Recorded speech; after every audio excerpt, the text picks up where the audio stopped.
Hello दोस्तों, नमस्ते। आज हम लोग डीएलएड फोर्थ सेमेस्टर विज्ञान सिलेबस के प्रीवियस ईयर क्वेश्चन पेपर सन 2016 का देखेंगे दोस्तों।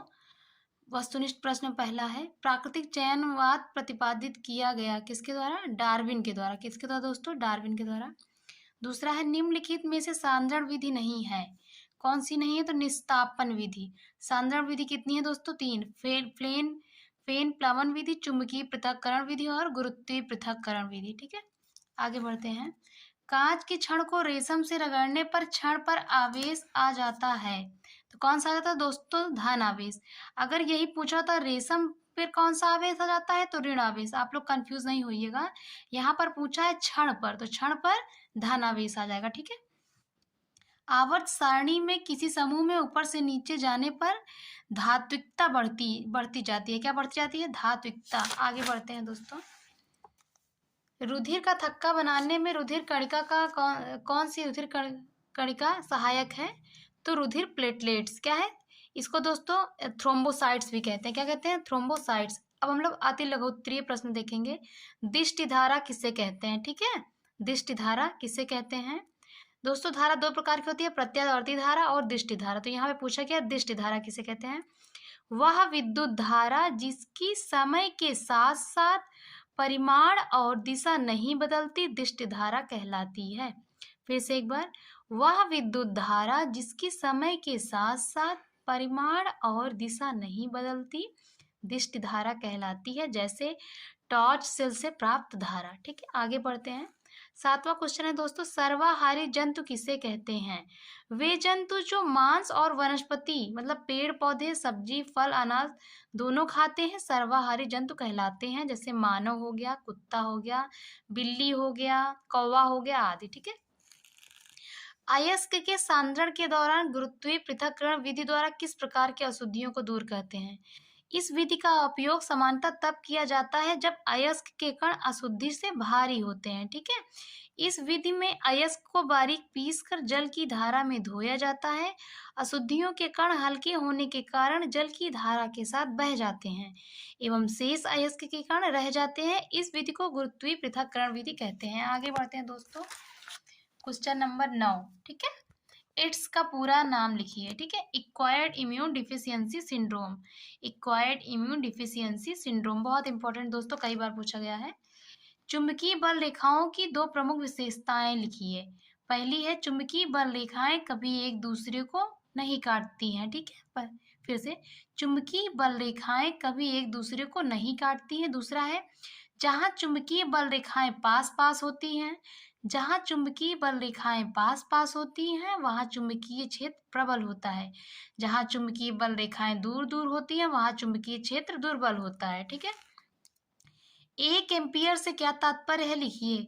यदि किसी चालक में 1 कूलाम आवेश 1 सेकंड में प्रवाहित हो तो उसमें बहने वाली धारा 1 एम्पियर होगी। फिर से दोस्तों, यदि किसी चालक में 1 कूलाम आवेश 1 सेकंड में प्रवाहित हो तो उसमें बहने वाली धारा 1 एम्पियर होगी। एक विद्युत धारा बराबर 1 कूलाम बटे 1 सेकंड बराबर 1 एम्पियर। अब हम लोग दोस्तों लघु उत्तरीय प्रश्न देखेंगे। उष्मा के सुचालक तथा कुचालक पदार्थों में अंतर उदाहरण देकर स्पष्ट कीजिए। ठीक है, सुचालक को हम लोग इंग्लिश में कंडक्टर कहते हैं और कुचालक को नॉन कंडक्टर कहते हैं।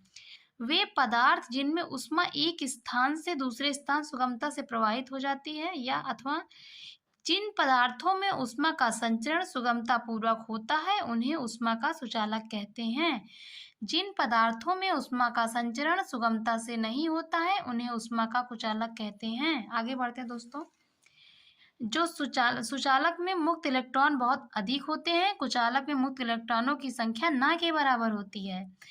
सुचालक में प्रतिरोध बहुत कम होता है और कुचालक में प्रतिरोध बहुत अधिक होता है। उदाहरण के दोस्तों पूछा है, उदाहरण के साथ पूछा है, तो हम लोग उदाहरण भी देखें, जैसे लोहा, एल्यूमिनियम, तांबा, सोना, चांदी आदि। इसमें उदाहरण देख लेंगे दोस्तों, कुचालक में लकड़ी, कांच, कागज, ऊन, पोर्सिलीन तथा वायु आदि। आगे बढ़ते हैं दोस्तों, हम लोग देखेंगे क्वेश्चन नंबर 13।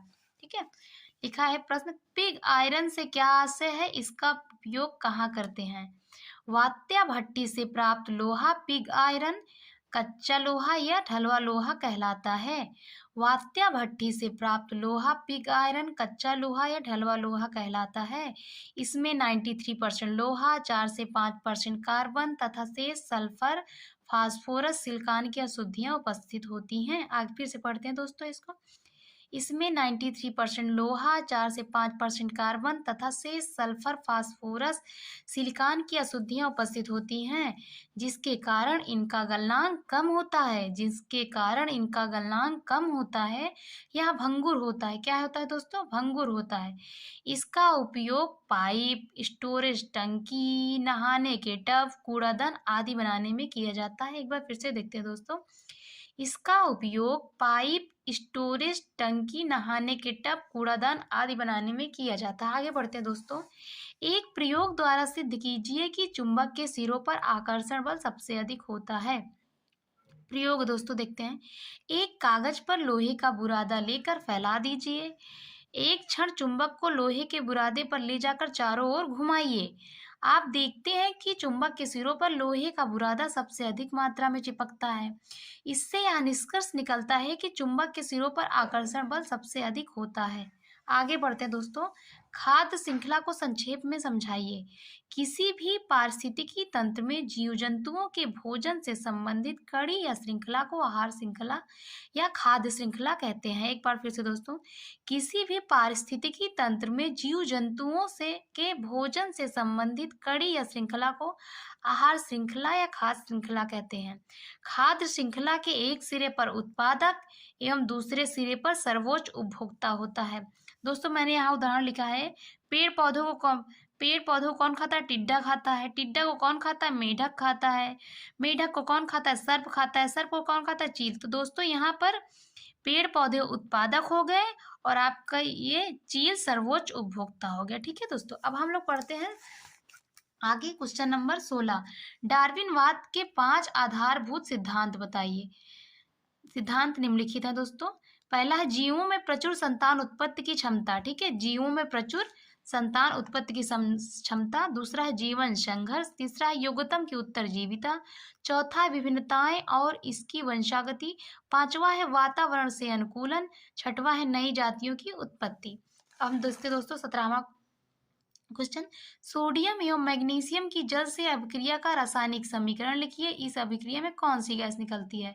दोस्तों इस अभिक्रिया में हाइड्रोजन गैस निकलती है। और इसका समीकरण हम लोग नीचे देखते हैं। सोडियम की जल से अभिक्रिया, सोडियम यहाँ पे क्या कहते हैं? जल, और फिर यहाँ पे बनता है सोडियम हाइड्रोक्साइड और यहाँ पे हाइड्रोजन गैस निकलती है। ठीक है। मैग्नीशियम की जल से अभिक्रिया Mg+H2O से MgO बनता है, जिसे हम लोग मैग्नीशियम ऑक्साइड कहते हैं, और यहाँ पे भी हाइड्रोजन गैस निकलती है। अब दोस्तों हम लोग देखते हैं 18वां क्वेश्चन। विद्युत बल्ब का नामांकित चित्र बनाइए। देखिए दोस्तों यहाँ पे विद्युत बल्ब का नामांकित चित्र बना हुआ है। यहाँ सबसे ऊपर ये लगा, ये रांगा है, और पिन दोनों साइड निकली है। पिन है, ये पीतल की टोपी लगी होती है, और बीच में कांच का स्तंभ होता है, और ये जो सुचालक है, और यहाँ जो दो है फिलामेंट है, और इसके अंदर नाइट्रोजन या आर्गन की गैस भरी रहती है, और ये कांच का बल्ब है। ठीक है। थैंक यू दोस्तों। Please like, share and subscribe my YouTube channel.